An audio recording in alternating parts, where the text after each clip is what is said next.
Hi, I'm Mr. Toffee. Who are you? Hi, I'm Tian Lam, aka Yagami from SF4 Singapore. And you are? I'm Samuel, aka Ahida from Seoul, Singapore. We love our fighting games a lot, be it Soul Calibur 4 or Street Fighter 4. But to tell the truth, I'm more of a Joypad kind of guy. But these two, they love their joysticks a lot. They brought their fancy little toys to show off for this week's video. And so we're gonna show you like the advantages of the joysticks and the joypads. So Tianlang, tell us more about the arcade stick and its advantages. Alright, I have here with me right now Mad Catz Tournament Edition Street Fighter 4 stick. I like it a lot. As you can see, with this stick, all the buttons are on the front, so that's what you want. That's how Street Fighter 4 is played with 6 buttons in front. There's lots of stuff that's going to be really hard to do on a pad, in my opinion. If for example, stuff like El Fuertes, Run Stop Fiercely, and things like the piano method, where you press all three punch or kick buttons one after each other, like something like that. And it's really useful for like tight links and reversal timing things. Another really important application is for some characters you need to hold all kick buttons. For example, Balrog, to do his turn punch, you need to hold all 3 kick buttons. And sometimes, well, a lot of good players, they hold all kick buttons and they play with the punch buttons at the same time. So I don't think I don't see how you're going to be able to do that with a pad. And finally, Viper has all these thunder knuckle cancels that are really easy to do, in my opinion, on the stick, harder than. So joysticks on 3D fighters, what are the advantages? You can tell us? Okay, for 3D fighters, there's this thing we call just frames, which is similar to the links in Street Fighter. But for ours, for example in Soul Calibur 4, we have multiple types of just frames, all of which are a lot easier to do on a stick.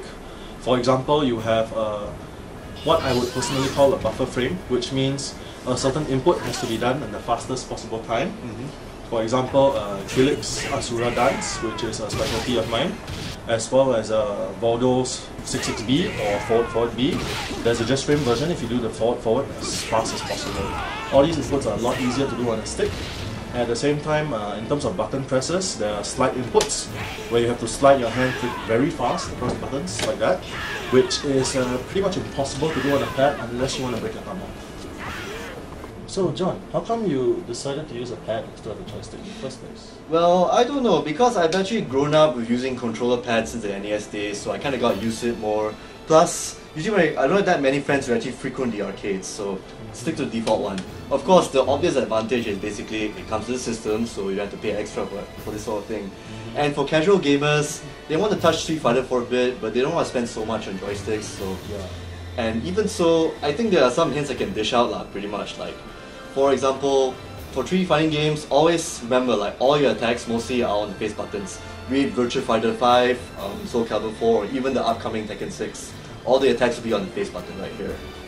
Or even this face button here. Now just remember, for the triggers, you can just map out all the combination attacks like A, B, A, G and whatnot, all on the shoulders here.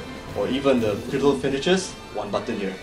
Of course, you have to make sure, you have to plan out ahead just remember, during fights, which buttons, which combinations you'll be using more, and which will be easier for you for the thumb. And of course, you can alternate between a D-pad or the analog part, which acts like a joystick of sorts, but not as much. What? Really? No way, dude. Hey, don't knock it yet.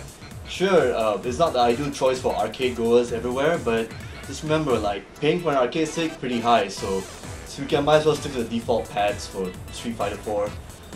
For me, I decided to just map it to the face, all the low attacks and the high attacks on the face buttons itself, and for the medium attacks, on the shoulders. 3 punches, 3 kicks, or alternate depending on which side you prefer. If you want the kicks on the right side, you can map all your kicks on the side, and vice versa for punches as well. And of course, for moves like Zangief's spinning pile driver, it's actually pretty easy to do it on the analog part of the stick. Well, at the end of the day, I think the great thing about Joystick is that the designers of Street Fighter designed it on the joystick in mind. It's consistent. The arcade cabinet uses a joystick, so I can go into any arcade anywhere else in the world and I'll find this baby. Something that looks like this, almost exactly like this. 2 years ago, I walked into an arcade in Shibuya, Japan. I played some Street Fighter 3 with some of the guys there. I did alright because hey, I'm a joystick player, so I'm pretty used to that. And it's not it, right? Like it's also universal for PS3 and 360, right? Sam? Yeah, because I've had people come over to my place to play Soul Calibur 4, and they tell me they can't use the 360 joypad, they're too used to the PS3 one. So a joystick is also good because it's not only universal in the arcades, but on consoles at home as well. Even the Wii has a joystick. Well, that's true, but in the end, sometimes people don't really want to pay so much for a joystick sometimes, even though it's really high grade quality. So with the correct way to map your face buttons for your attacks, either for 3D or 2D, sometimes you just gotta go with the practical choice. So, you wanna have the short match? Hey!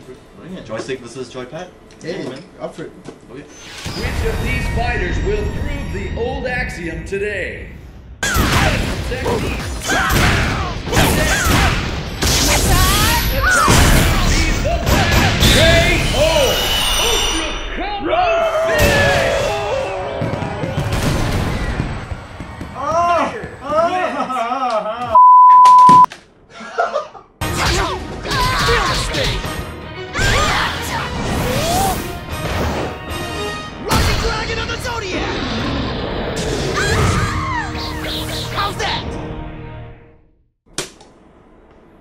Gotcha.